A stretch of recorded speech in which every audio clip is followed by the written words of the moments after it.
Hello बच्चों, स्वागत है आपका अल्फा इंस्टीट्यूट में। जैसा कि आप लोगों को पता है कि परीक्षा बेहद ही नज़दीक आ चुकी है। क्या परीक्षा बिल्कुल ही नज़दीक आ चुकी है। आप लोगों को क्या करना है, अब तैयारी बिल्कुल शुरू कर देनी है। ठीक है, तो मैंने आप लोगों की तैयारी के लिए ही बहुत अच्छे से, बहुत मेहनत से आप लोगों के लिए बना के लाया है क्या, रासायनिक अभिक्रिया एवं समीकरण के जो बहुविकल्पीय प्रश्न बने हुए हैं। ठीक है, ये ऐसा नहीं है। सबसे पहले यही सभी लोग पूछते हैं कि मैम जो आपने बनाया है क्या ये किस बोर्ड के लिए काम आएगा। देखिए, बहुविकल्पीय प्रश्न जो होता है ना, जो बहुविकल्पीय प्रश्न होते हैं वो आपके हर जगह काम आने वाले हैं। ऐसा नहीं है कि मतलब कि केवल ये जो मैंने बनाया है तो यूपी बोर्ड के लिए काम आएगा, या फिर बिहार बोर्ड के लिए ही काम आएगा, या फिर एमपी बोर्ड के लिए ही काम आएगा, या फिर कोई भी बोर्ड है।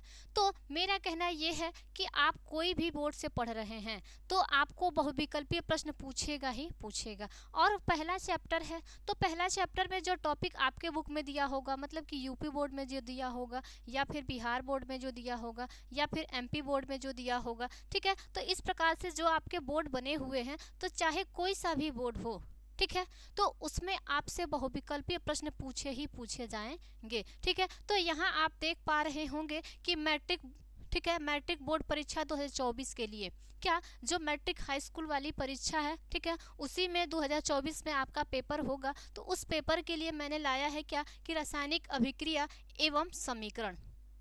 क्या रासायनिक अभिक्रिया एवं समीकरण के आल, ठीक है, क्या वेरी वेरी इंपॉर्टेंट प्रश्न जो भी ऑब्जेक्टिव है। ठीक है,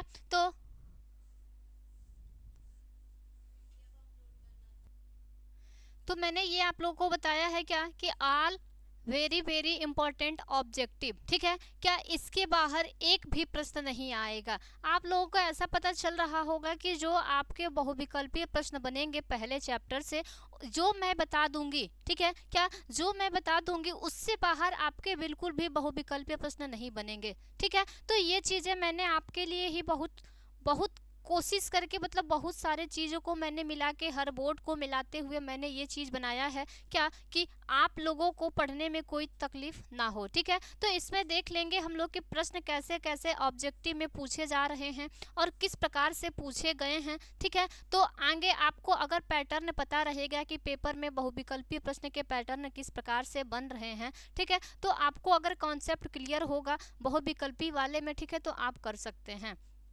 जब भी आप थ्योरी पढ़ते हैं, ठीक है, तो थ्योरी पढ़ने के हिसाब से आपको ऐसा लगता है कि बहुविकल्पी में क्या कैसे कभी पूछेगा पता नहीं चलता है।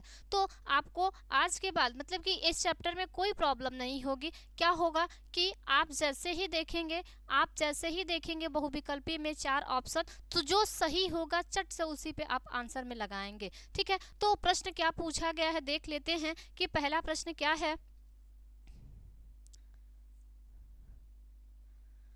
पहला प्रश्न क्या पूछा गया है आपसे।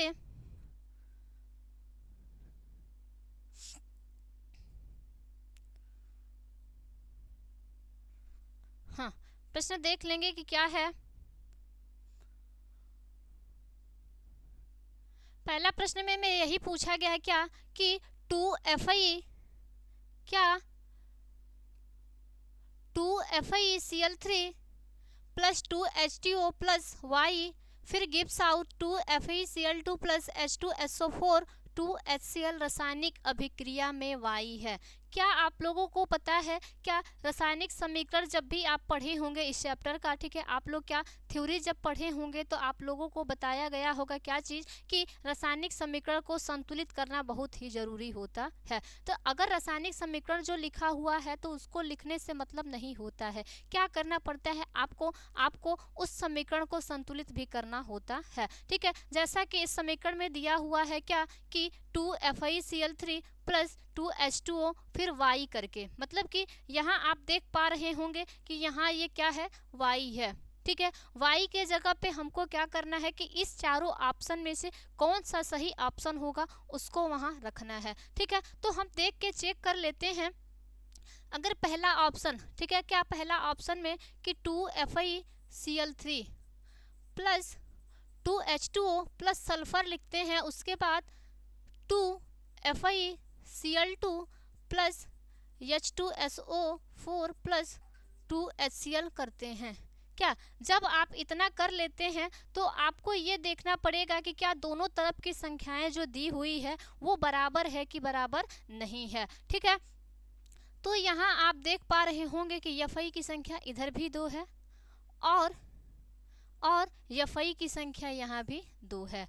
उसके बाद यहाँ क्लोरीन की संख्या 3 दूना के 6 और यहाँ देख पा रहे होंगे 2 दूना के 4 और 2 6, मतलब कि एफ की संख्या भी बराबर मिल गई आपको। उसके बाद क्लोरीन की भी संख्या आपको बराबर मिल गई। लेकिन अभी और भी चीज़ें दी हुई हैं। क्या हाइड्रोजन आपका 4 दिया हुआ है, यहाँ भी हाइड्रोजन 2 और यहाँ आपको मिल गया 2, मतलब टोटल मिला के हाइड्रोजन भी आपका कितना हो गया, तो 4 हो गया। उसके बाद देख लेते हैं ऑक्सीजन की संख्या यहाँ 2 है और यहाँ ऑक्सीजन आपके पास कितना है, तो 4 है, मतलब कितने की कमी हो रही है, तो 2 ऑक्सीजन की कमी हो गई।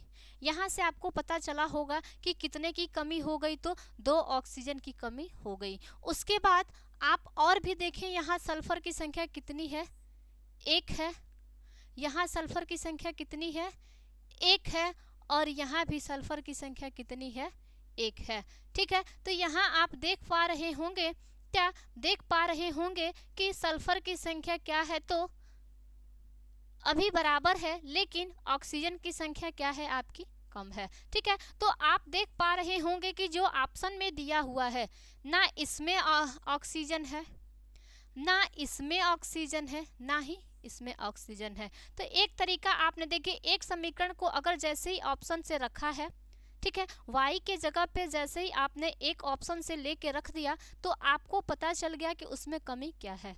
जब उसमें कमी आपको पता चल गई, तो ऑप्शन को आप अच्छे से क्या कर सकते हैं, एलिमिनेट कर सकते हैं, मतलब कि तीनों ऑप्शन को आप गलत कर सकते हैं। लेकिन अभी हम चौथे को भी सही नहीं कहेंगे।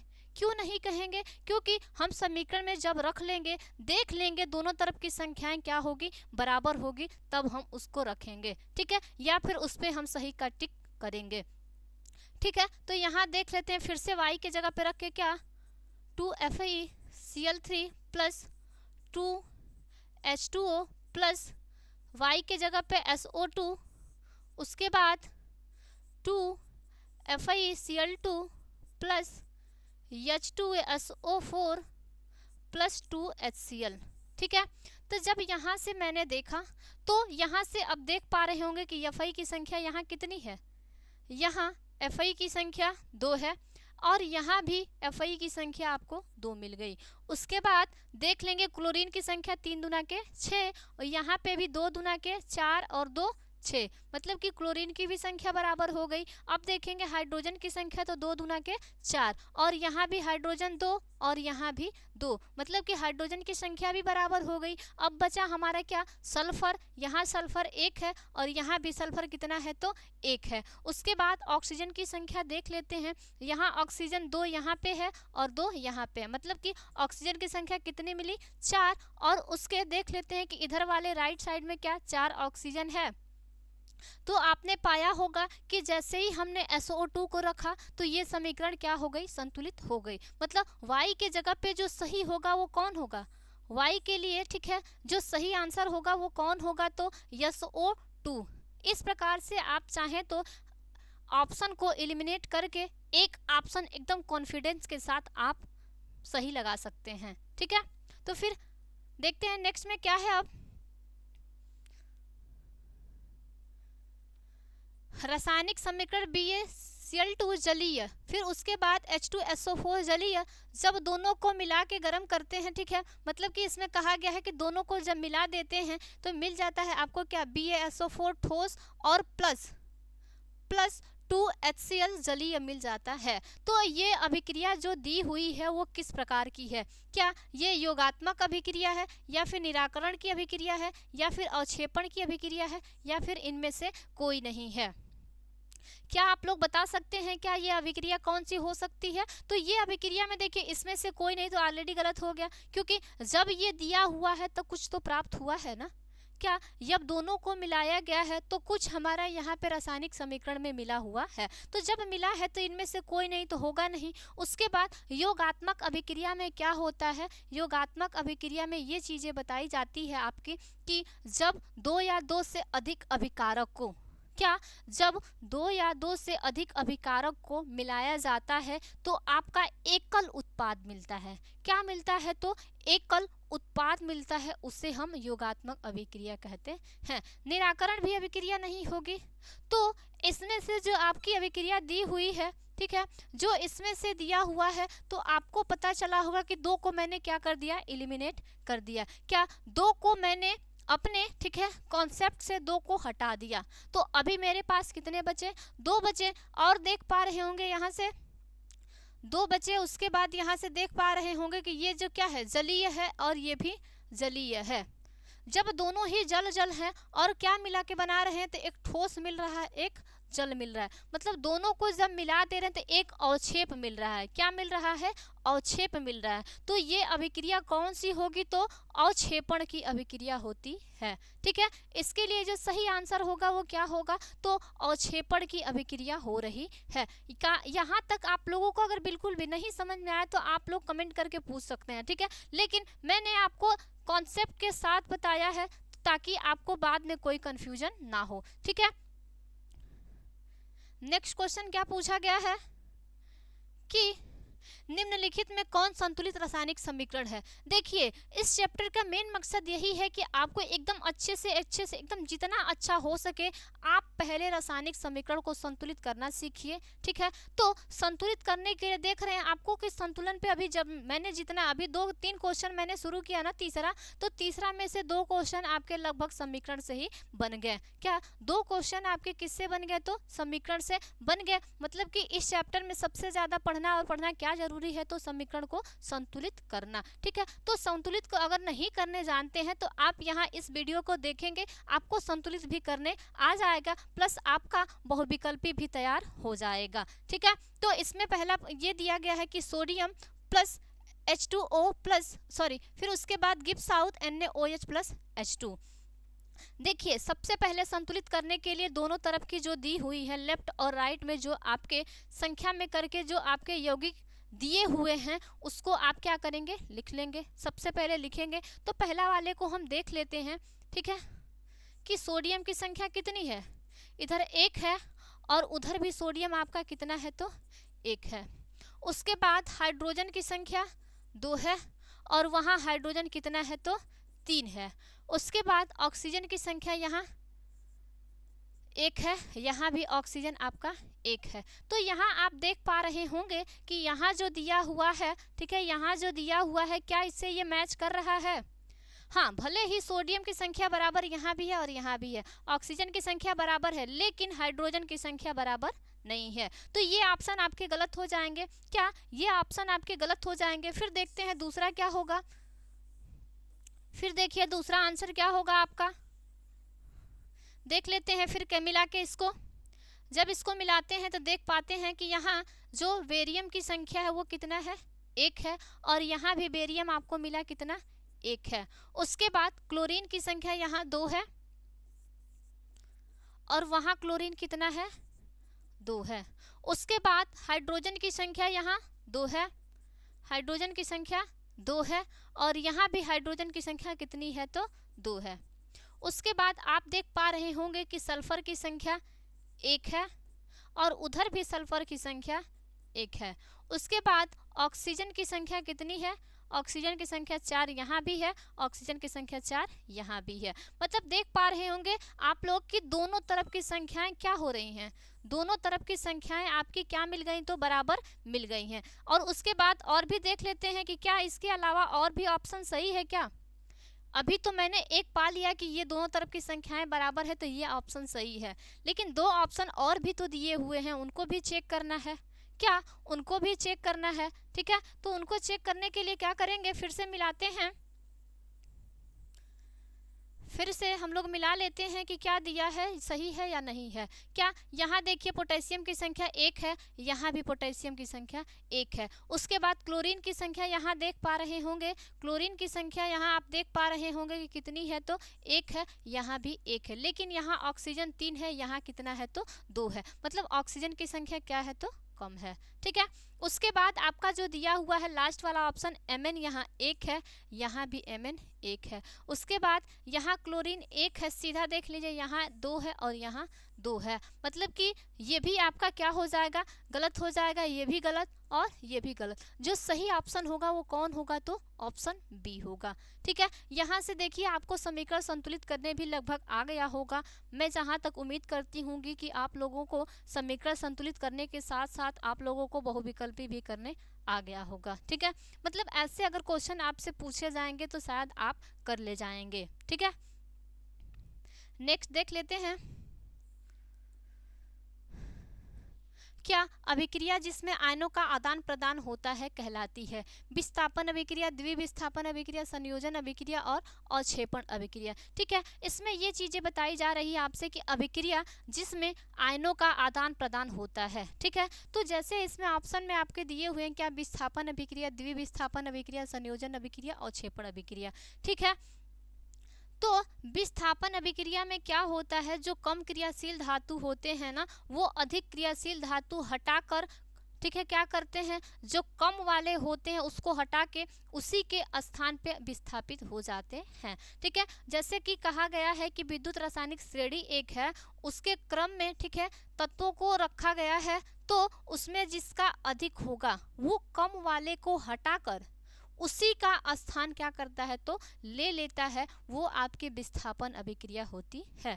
दूसरी बात, द्विविस्थापन में ही होता है क्या, आयनों का आदान प्रदान होता है। उसके बाद संयोजन में क्या होता है, तो मैंने आपको पहले ही प्रश्न में बताया है या फिर दूसरे में कि इसमें एक से अधिक अभिकारक होंगे और सभी मिलकर एकल उत्पाद देंगे। क्या करेंगे, तो एकल उत्पाद देते हैं, उसे हम क्या कहते हैं, उसे हम कहते हैं क्या, तो संयोजन अभिक्रिया कहते हैं। और अवक्षेपण में आपका देख रहे हैं कोई माध्यम दिखाया नहीं गया है, कोई माध्यम दिखाया नहीं गया है तो मतलब ये भी अभिक्रिया नहीं होगी।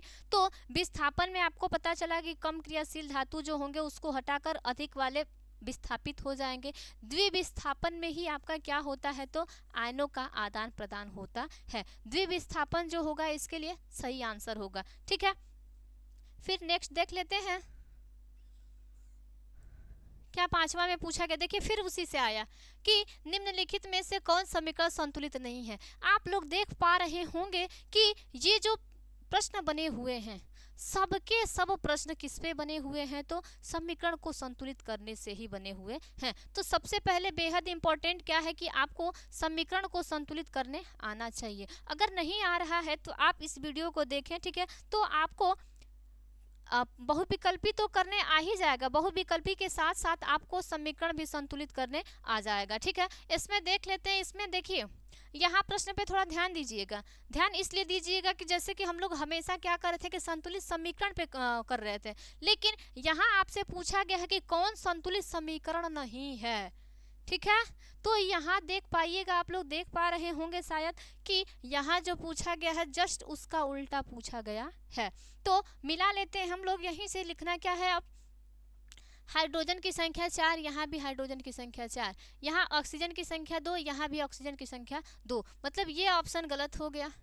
दूसरी बात, यहाँ पोटेशियम 2 है, यहाँ भी पोटेशियम 2 है। क्लोरीन की संख्या यहाँ 2 है, यहाँ भी क्लोरीन 2 है, लेकिन यहाँ ऑक्सीजन की संख्या 4 है, यहाँ ऑक्सीजन की संख्या कितनी है, तो 6 है। लेकिन अभी देख पा रहे होंगे कि ये भी अभी रुक रहे हैं। ठीक है, उसके बाद यहाँ देख लेते हैं, यहाँ हाइड्रोजन की संख्या 2, यहाँ भी हाइड्रोजन संख्या 2, उसके बाद क्लोरीन की संख्या यहाँ भी 2 और क्लोरीन की संख्या यहाँ भी 2, मतलब ये भी ऑप्शन गलत हो गया। तीसरा, ये लेड की संख्या 1 है, यहाँ भी लेड आपका 1 है। यहाँ नाइट्रोजन की संख्या, यहाँ नाइट्रोजन की संख्या आपकी 2 है और ऑक्सीजन की संख्या क्या है, तो 6 है। ठीक है, यहाँ नाइट्रोजन की संख्या आपके पास कितना है, तो यहाँ नाइट्रोजन की संख्या आपके पास 2 है और यहाँ नाइट्रोजन आपका 1 है। उसके बाद ऑक्सीजन की संख्या कितनी है, तो 3 दूना के 6 है और यहाँ कितना है, तो 2, और यहाँ देखिए कोई संख्या छूटा हुआ है। ठीक है, आप देख पा रहे होंगे कि 2 दूना के 4 और ये 2 6, यहाँ देखिएगा वो टाइप करने में थोड़ा सा मिस हुआ है। ठीक है, टाइप करने में मिस हुआ है, इसलिए 2 ऑप्शन कभी भी सही नहीं हो सकते। दो ऑप्शन आपके सही नहीं होंगे, केवल एक ऑप्शन सही होगा। अगर मैं यहाँ 2 कर दी हूँ, ठीक है, तो ये पीबी पीबी। उसके बाद ऑक्सीजन की संख्या यहाँ से 3 दूना के 6 और यहाँ से 4 2 6, मतलब कि यहाँ भी 2 ऑप्शन सही दिए हुए हैं। इसमें अगर एक जगह मिस प्रिंटिंग होता तो कर दिया जाता, लेकिन इसके अलावा जो भी है इसमें बहुत सारे ही क्या हैं, तो बैलेंस नहीं है। और ऊपर वाले में जो दूसरा वाला था इसमें क्या कमी था, इसमें भी कमी था, इसमें ऑक्सीजन की कमी थी ना, ऑक्सीजन की कमी थी, तो ये भी ऑप्शन सही होगा, ये भी ऑप्शन सही होगा। लेकिन इसमें कुछ मिसप्रिंटिंग होगी, मतलब कि टाइप करने में कुछ छूट गया है। जैसा कि यहाँ 3 के जगह 2 लिखना चाहिए, ठीक है, तो 3 के जगह अगर 2 लिखा जाता तो ऑप्शन सही होता। लेकिन जो भी आप मारेंगे तो ये बड़ा वाला इसमें देख रहे हैं, उस पर केवल 1 की कमी है, लेकिन इसमें 2 की कमी है, ठीक है। तो जो सही आंसर होगा ये लास्ट वाला ही आपका क्या होगा, ठीक है। फिर आगे देख लेते हैं। इसमें पूछा जा रहा है क्या निम्नलिखित में से कौन एक रेडॉक्स अभिक्रिया है, ठीक है। रेडॉक्स अभिक्रिया क्या होती है, रेडॉक्स अभिक्रिया में यही बताई जाती है कि वह अभिक्रिया जिसमें ऑक्सीकरण और अपचयन दोनों होता है। क्या वह अभिक्रिया जिसमें ऑक्सीकरण और अपचयन दोनों होता है वही क्या कहलाती है, आपकी रेडॉक्स अभिक्रिया कहलाती है। क्या कहलाती है, तो रेडॉक्स अभिक्रिया कहलाती है, ठीक है। तो इसमें देखिए ऑक्सीकरण में क्या होता है कि ऑक्सीकरण में आपका ऑक्सीजन जुड़ता है, हाइड्रोजन और इलेक्ट्रॉन निकलते हैं। और अपचयन में क्या होता है, तो आपका हाइड्रोजन और इलेक्ट्रॉन जुड़ते हैं, ऑक्सीजन क्या होता है, बाहर निकलता है, ठीक है। तो जिसमें दोनों क्रिया होंगी, जिसमें क्या दोनों क्रिया होंगी उसी को हम कहेंगे, ठीक है। तो यहाँ देखिए CaO है और यहाँ से ये Ca से निकल गया है, ठीक है। उसके बाद यहाँ देखिए आपका जो HCl है, ठीक है, तो इसमें जो दिया हुआ प्रक्रम है तो इसमें जो निकल गया है, क्या यहाँ से आप देख पा रहे हो कि हाइड्रोजन का क्या हो गया है, तो यहाँ से जब ये जुड़ गया है इसके साथ, क्या ये क्लोरीन जब आपका जुड़ गया है कैल्शियम के साथ, तो क्या कहा जाता है कि इलेक्ट्रॉन का जुड़ना क्या होता है, तो इलेक्ट्रॉन का जुड़ना आपका कौन सी अभिक्रिया निकल के आती है, तो अपचयन की अभिक्रिया निकल के आती है, ठीक है। तो ये जो होगा इसके लिए क्या होगा, तो सही आंसर यही होगा। देख लीजिए क्योंकि इसमें 2 पद दिए हुए हैं, दोनों के बाद आपके जो प्रक्रम बन रहे हैं वो सही है। लेकिन इसमें क्या है, इसमें ये जो है ना, ये आपका एक जलीय विलयन लिया गया है, जलीय विलयन के साथ यहाँ एक आपका सॉल्ट बना हुआ है, ठीक है। लेकिन इसके लिए जो सही आंसर होगा वो सी होगा, क्योंकि सी जो होता है उसमें रेडॉक्स अभिक्रिया पाई जाती है। नेक्स्ट देख लेते हैं क्या है कि रासायनिक अभिक्रिया के दौरान किसी पदार्थ में ऑक्सीजन का योग कहलाता है। क्या रासायनिक अभिक्रिया के दौरान किसी पदार्थ में ऑक्सीजन का योग कहलाता है, मतलब अभी बताए हैं कि ऑक्सीजन की जुड़ना क्या होता है, तो आपका ऑक्सीकरण की अभिक्रिया होती है। क्या कि जब भी आपका ऑक्सीजन कहीं भी जुड़ता है तो उसको कहा जाता है क्या, ऑक्सीकरण की अभिक्रिया होती है, ठीक है। इसमें जो होगा अपचयन दिया है, उपचयन दिया है, संक्षारण दिया है, या इनमें से कोई नहीं। देखिए संक्षारण की अभिक्रिया में क्या होती है, लोहे में जंग लगना होता है, संक्षारण की अभिक्रिया में लोहे में जंग लगना होता है। उसके बाद जो अपचयन की अभिक्रिया होती है, क्या जो अपचयन की अभिक्रिया होती है उसमें आपका हाइड्रोजन और इलेक्ट्रॉन जुड़ते हैं, ना कि ऑक्सीजन जुड़ता है। तो ऑक्सीकरण का जो दूसरा नाम होता है उसको क्या कहा जाता है, तो उपचयन के नाम से भी जाना जाता है, ठीक है। तो ऑक्सीकरण को दूसरे नाम क्या कहा जाता है, दूसरा नाम उसका उपचयन भी होता है, ठीक है। तो इसके लिए जो सही आंसर होगा वो कौन होगा, उपचयन, ठीक है। क्या होगा, तो उपचयन। उसके बाद 8 नंबर, किसी यौगिक में, ठीक है, क्या किसी यौगिक से रासायनिक अभिक्रिया में हाइड्रोजन का हटना कहलाता है। क्या बताइए, अभी मैंने पीछे ही बताया है क्या कि जो उसमें कि जिसमें हाइड्रोजन और इलेक्ट्रॉन निकलते हैं उसे हम क्या कहते हैं, उपचयन की अभिक्रिया कहते हैं, या फिर उसे ही हम क्या कहते हैं, ऑक्सीकरण कहते हैं, ठीक है। तो इसके लिए जो सही आंसर होगा वो क्या होगा, तो ऑप्शन बी होगा। हाइड्रोजन का हटना मतलब कि क्या, बाहर निकलना। तो आपके ऑक्सीकरण वाले अभिक्रिया में केवल ऑक्सीजन जुड़ता है, इलेक्ट्रॉन और हाइड्रोजन आपके बाहर निकल जाते हैं। उसके बाद Na2SO4 एक्वस में है BaCl2, फिर उसके बाद जो बना हुआ है वो क्या है BaSO4 सॉलिड में और 2NaCl। उसके बाद ये अभिक्रिया आपसे पूछी जा रही है कि उपयुक्त रासायनिक अभिक्रिया है क्या? संयोजन अभिक्रिया, वियोजन अभिक्रिया, द्विविस्थापन अभिक्रिया, इनमें से कोई नहीं। बताइए इसमें आयनों का आदान प्रदान हुआ है? तो आयनों का आदान प्रदान में मैंने आपको बताया है कि आयनों का आदान प्रदान कब होता है, तो आपको पता होगा कि आयनों का आदान प्रदान जो होता है वो द्विविस्थापन अभिक्रिया के अंतर्गत होता है। तो इसके लिए जो सही आंसर होगा वो क्या होगा? ऑप्शन सी होगा। क्या होगा? तो ऑप्शन सी होगा। ठीक है, आगे प्रश्न देख लेते हैं।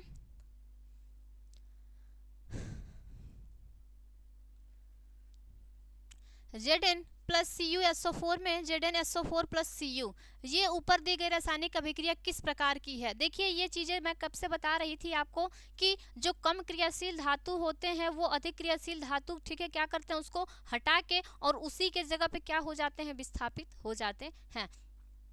जैसा कि आप लोग देख पा रहे होंगे कि यहाँ जब Zn लिखा गया है, क्या Zn लिखा गया है और यहाँ Cu है, तो Cu जो होता है वो कम क्रियाशील धातु होता है Zn की अपेक्षा में। ठीक है, इसलिए Zn देख रहे होंगे आप लोग कि Zn क्या किया है कि Cu को हटा के उसकी स्थान को वो ले लिया है और कॉपर को बाहर भेज दिया है। ठीक है, तो यही अभिक्रिया आपकी कौन सी अभिक्रिया होती है? तो विस्थापन की अभिक्रिया होती है। ठीक है, तो इसके लिए जो सही आंसर होगा वो क्या होगा? विस्थापन अभिक्रिया। संयोजन अभिक्रिया होगी नहीं, वियोजन अभिक्रिया में टूटना होता है। ठीक है, द्विविस्थापन में आयनों का आदान प्रदान होता है।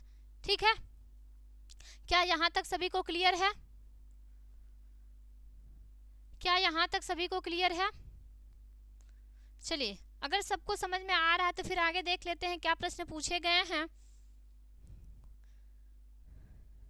ये C+O2 बन गया है क्या आपका CO2। उपयुक्त रासायनिक अभिक्रिया किस प्रकार की है? देखिए यहाँ 1 और 2 और दोनों को मिला के आपको एक उत्पाद मिला हुआ है। मैंने आपको पहले ही बताया था कि जो संयोजन अभिक्रिया होती है उसमें एक या एक से अधिक अभिकारक, क्या एक से अधिक अभिकारक मिलके एकल उत्पाद देते हैं। देख रहे हैं यहाँ 2 हैं लेकिन दोनों मिलके क्या कर दिए? एक बन गए। क्या दोनों मिलकर एक बन गए? उसे हम क्या कहते हैं? तो संयोजन अभिक्रिया कहते हैं। तो इसके लिए जो सही आंसर होगा वो क्या होगा? इसके लिए जो सही आंसर होगा वो क्या होगा? तो संयोजन अभिक्रिया होती है। ठीक है, फिर उसके बाद क्या CaO plus H2O, CaO plus H2O दोनों को मिलाने के बाद आपको बना है क्या? ये Ca यहाँ हो जाएगा CaOH का होल ट्वाइस। ठीक है, यहाँ उल्टा लिखा हुआ है, इस पे ध्यान मत दीजिएगा। क्या इसमें CaO प्लस H2O दोनों को जब हम मिला देते हैं तो हमारा एकल उत्पाद मिल जाता है। क्या एकल उत्पाद मिल जाता है? जब आपको एकल उत्पाद प्राप्त होता है तो उसे क्या कहा जाता है? उसे क्या कहा जाता है? तो उसे आप संयोजन अभिक्रिया का नाम देते हैं। क्या देते हैं? तो उसे हम संयोजन अभिक्रिया का नाम देते हैं। तो जैसा कि आपको पता है कि जब 2 या 2 से अधिक आपस में जब अभिकारक मिल रहे हैं और एक मिल रहा है, उत्पाद आपको क्या मिल रहा है? तो एक मिल रहा है। जब एक उत्पाद मिल रहा है तो उसको क्या कहेंगे हम? वो अभिक्रिया कौन सी है? तो संयोजन की अभिक्रिया होती है। ठीक है, अगर कहीं से भी आपको डाउट है तो तुरंत कमेंट सेक्शन में आप तुरंत हमसे पूछ सकते हैं। ठीक है, फिर वे अभिक्रिया जिसमें अभिकारकों के बीच आयनों का आदान प्रदान होता है कहते हैं। क्या वे अभिक्रिया जिसमें अभिकारकों के बीच आयनों का आदान प्रदान होता है कहते हैं? क्या संयोजन अभिक्रिया, विस्थापन अभिक्रिया, वियोजन अभिक्रिया, द्विविस्थापन अभिक्रिया। तो आपको मैं 3 बार, ये 3 बार लगभग क्वेश्चन आपसे देख रहे हैं कैसे कैसे बीच में पूछ रहा है, कैसे आपको क्वेश्चन का टाइटल चेंज करके पूछ रहा है आपसे। तो ये प्रश्न आपसे हर बार पूछे गए हैं और तरीके इसके अलग अलग हैं। क्या ये प्रश्न पूछने के तरीके भी क्या हैं? अलग अलग पाए जा रहे हैं। तो इसके लिए जो होगा आयनों का आदान प्रदान किस में होता है? तो द्विविस्थापन अभिक्रिया में होती है। क्या होती है? तो द्विविस्थापन अभिक्रिया में होती है। ठीक है, फिर आगे रासायनिक अभिक्रिया में भाग लेने वाले पदार्थ को कहा जाता है? क्या अभिकारक उत्पाद, अभिकारक एवं उत्पाद दोनों, या इनमें से कोई नहीं? देखिए, रासायनिक अभिक्रिया में जो भाग लेता है, ठीक है, क्या रासायनिक अभिक्रिया में जो भाग लेता है उसे हम क्या कहते हैं?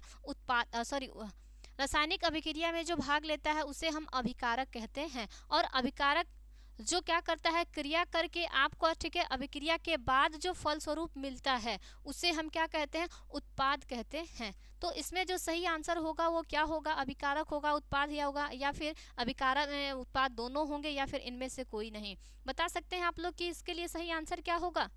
मैंने अभी बताया है कि रासायनिक अभिक्रिया में भाग लेने वाले पदार्थ को क्या कहा जाता है? तो अभिकारक कहा जाता है। क्या कहा जाता है? अभिकारक कहा जाता है। ठीक है, तो इसके लिए जो सही आंसर होगा वो क्या होगा? अभिकारक। ठीक है, इसके लिए जो सही आंसर होगा वो क्या होगा? अभिकारक। ठीक, आगे देखते हैं प्रश्न क्या है।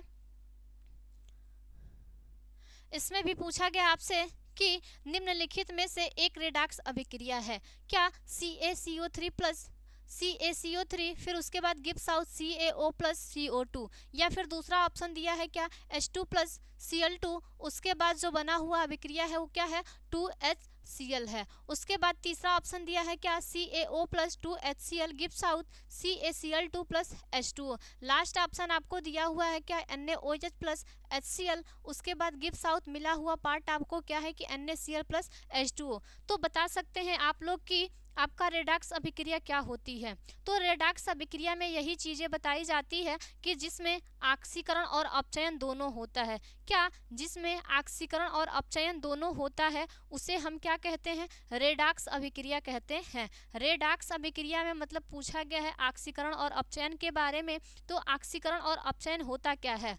ऑक्सीकरण और अपचयन होता क्या है? तो ऑक्सीकरण में होता क्या है कि ऑक्सीजन का जुड़ना, हाइड्रोजन तथा इलेक्ट्रॉन का निकलना। क्या? ऑक्सीजन का जुड़ना, हाइड्रोजन तथा इलेक्ट्रॉन का निकलना जो होता है वो आपका क्या कहलाता है? तो ऑक्सीकरण कहलाता है। और अपचयन में जो होता है जस्ट इसका उल्टा माना जाता है। क्या? अपचयन में जो होता है जस्ट इसका उल्टा मतलब कहा जाएगा कि ऑक्सीजन का निकलना, हाइड्रोजन तथा इलेक्ट्रॉन का जुड़ना। क्या? ऑक्सीजन का निकलना, हाइड्रोजन तथा इलेक्ट्रॉन का जुड़ना। ठीक है, वो आपकी अभिक्रिया कौन सी कहलाती है? तो आपकी अभिक्रिया वो अपचयन की कहलाती है। तो इसके लिए जो सही आंसर उसमें क्या होगा? इसमें जो होगा, देख रहे हैं यहाँ दो है, लेकिन इसमें देख रहे हैं दोनों में ही ऑक्सीजन है। यहाँ भी ऑक्सीजन जुड़ा हुआ था और यहाँ दोनों जगह आपके ऑक्सीजन मिल रहे हैं। यहाँ पे देख रहे हैं ये दोनों ही, ये तो बल्कि कहा जाएगा ये संयोजन की अभिक्रिया है। जो तीसरा आया यहाँ से देख रहे हैं यहाँ ऑक्सीजन है, लेकिन ऑक्सीजन निकल के कहाँ जा रहा है? तो हाइड्रोजन के साथ ऐड हो रहा है। ठीक है, तो ये वाली जो अभिक्रिया कहलाएगी वो कौन सी अभिक्रिया हुई है इसके अंतर्गत? तो रेडॉक्स की अभिक्रिया हुई है। ठीक है, नेक्स्ट प्रश्न देख लेते हैं क्या है।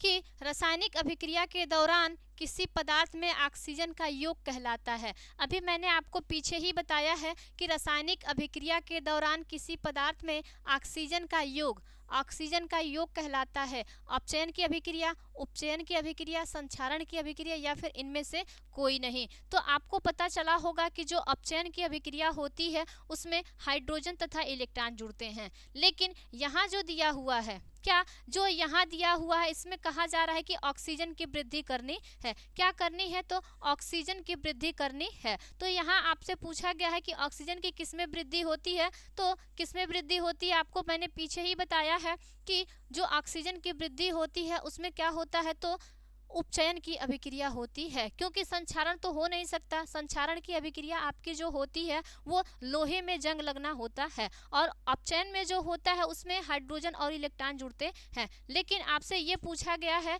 कि इसके अंतर्गत न होके आपको क्या करना है? तो ऑक्सीजन को जोड़ना है। क्या करना है? तो ऑक्सीजन को जोड़ना है। ठीक है, फिर नेक्स्ट प्रश्न देखते हैं क्या है।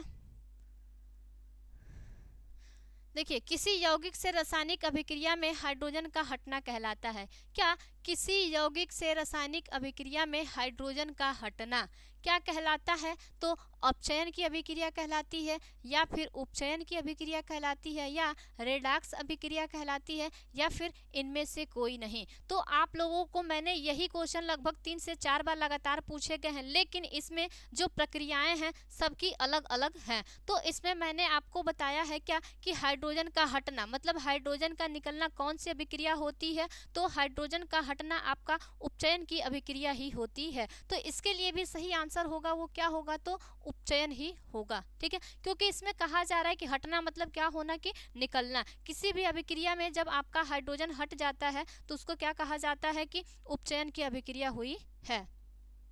आगे प्रश्न में क्या पूछा गया आपसे, आगे प्रश्न आपसे पूछे गए हैं, ठीक है, क्या कि Na2SO4 प्लस BaCl2, उसके बाद जो आपका बना हुआ है BaSO4 प्लस 2NaCl, उपयुक्त रासायनिक अभिक्रिया है।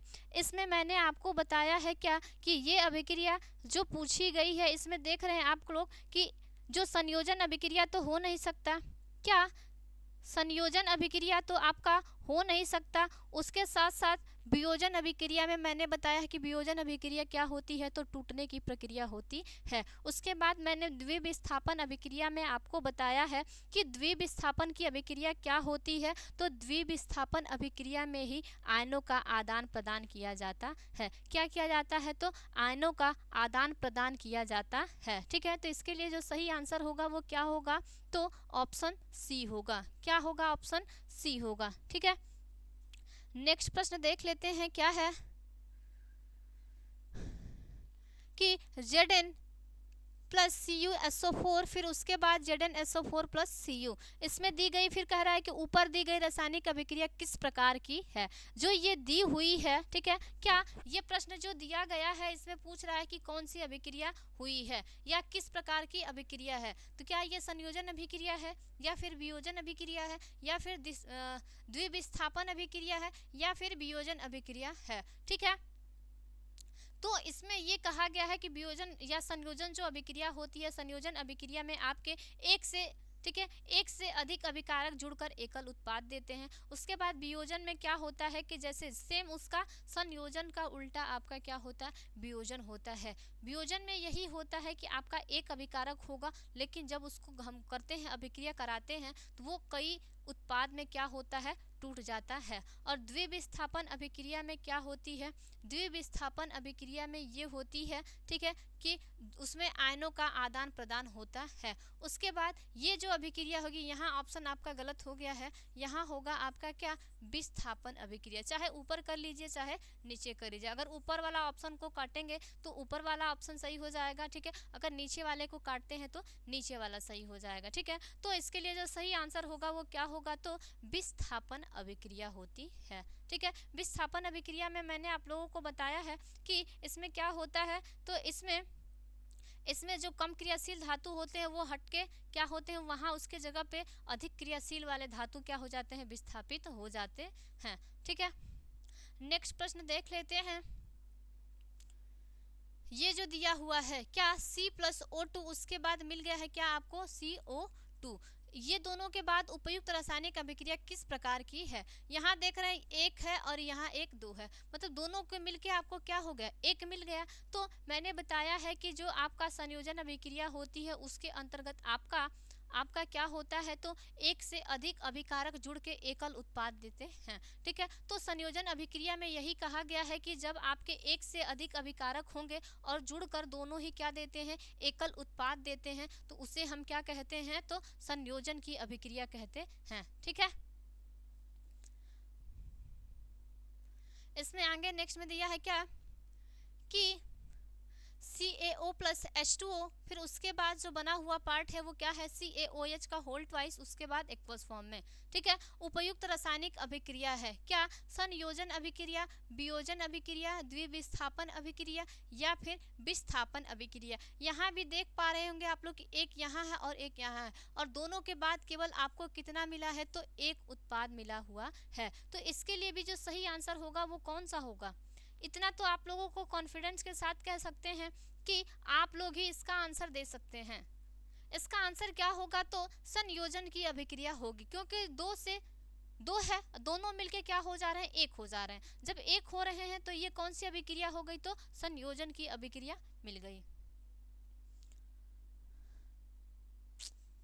वे अभिक्रियाएं जिनमें अभिकारकों के बीच आयनों का आदान प्रदान होता है, क्या वे अभिक्रियाएं जिसमें अभिकारकों के बीच आयनों का आदान प्रदान होता है कहते हैं क्या संयोजन अभिक्रिया, विस्थापन अभिक्रिया, वियोजन अभिक्रिया या फिर द्विविस्थापन अभिक्रिया। क्या पूछा गया है कि वे अभिक्रियाएं जिनमें अभिकारकों के बीच आयनों का आदान प्रदान होता है उसे कहते हैं, क्या कहते हैं, तो संयोजन की अभिक्रिया कहते हैं, या फिर वियोजन की अभिक्रिया, या फिर विस्थापन की अभिक्रिया, या फिर द्विविस्थापन की अभिक्रिया कहते हैं। तो मैंने आपको बताया है कि द्विविस्थापन की अभिक्रिया जो होती है उसके अंतर्गत आपका क्या होता है, तो आयनों का आदान प्रदान किया जाता है। ठीक है, तो इसके लिए जो सही आंसर होगा वो क्या होगा, द्विविस्थापन अभिक्रिया। ठीक है, क्या द्विविस्थापन अभिक्रिया। संयोजन में आपको पता है कि एक से अधिक उत्पाद, ठीक है, एक से अधिक अभिकारक मिलके एक उत्पाद देंगे। विस्थापन में क्या होता है कि कम क्रियाशील जो होंगे वो क्या हो जाते हैं, अधिक क्रियाशील वाले से विस्थापित हो जाते हैं।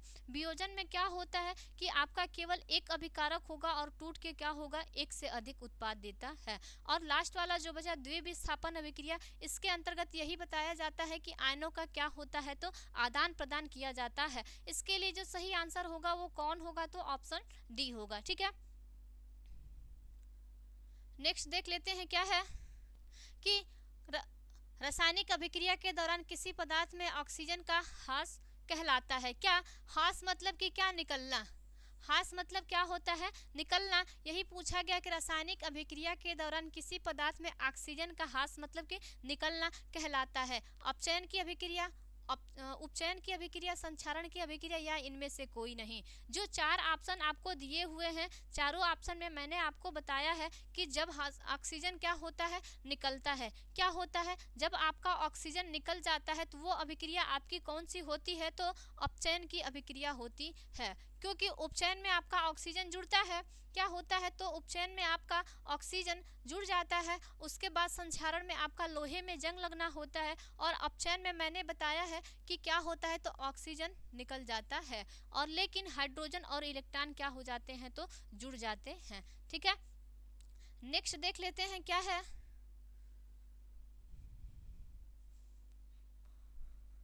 नेक्स्ट प्रश्न आपका पूछा गया है क्या कि Fe2O3 प्लस 2Al, उसके बाद Al2O3 प्लस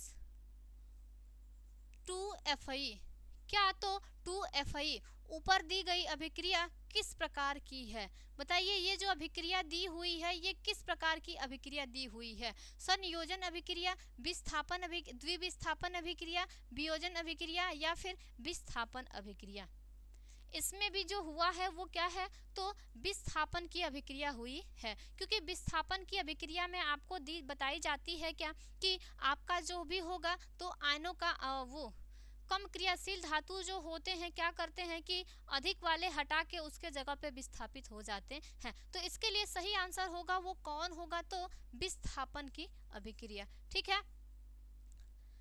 अगर यहाँ तक आपने जितना भी मतलब प्रश्न बने हुए थे इस चैप्टर से, आपके जितने भी प्रश्न बने हुए थे मैंने आपको बताया। ठीक है, अगर आप लोगों को कहीं भी समझ में ना आए तो ज़रूर आप कमेंट सेक्शन में लिख के, ठीक है, आप मुझसे पूछ सकते हैं। ठीक है, सभी लोगों को ऐसे ही आके पढ़ना है और पढ़ के अपनी तैयारी को और भी अच्छी करनी है। ठीक है, और यहाँ से मतलब अगर आप टाइम टू टाइम नहीं पढ़ पा रहे हैं तो आप अल्फा इंस्टीट्यूट से जुड़िए और अपनी तैयारी को और भी अच्छे करिए। क्योंकि यहाँ आप भले ही पढ़ेंगे तो एक विषय पढ़ेंगे, लेकिन यहाँ आपकी हर एक विषय की तैयारी कराई जा रही है। ठीक है, तो अगर आप एक टॉपिक या फिर एक कॉपी या फिर एक सब्जेक्ट जब भी आप पढ़ेंगे तो क्या आपका केवल एक ही सब्जेक्ट से तो काम चलेगा नहीं। ठीक है, तो अल्फा इंस्टीट्यूट से जुड़िए और हर एक सब्जेक्ट की तैयारी कीजिए। ठीक है, तो मिलते हैं नेक्स्ट सेशन में। सभी लोगों को थैंक यू सो मच। ठीक है।